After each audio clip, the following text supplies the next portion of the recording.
Super league کے چوتھے match میں ملتان سلطانز نے اسلام آباد یونائیٹڈ کو 5 وکٹوں سے شکست دے دی اور پہلی کامیابی سمیٹ لی۔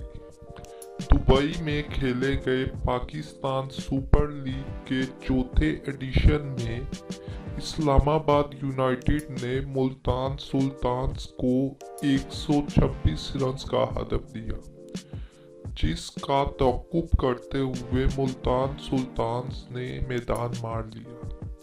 کپتان شعیب ملک نے 31 رنز بنا کر ٹیم کو فتح سے ہمکنار کیا۔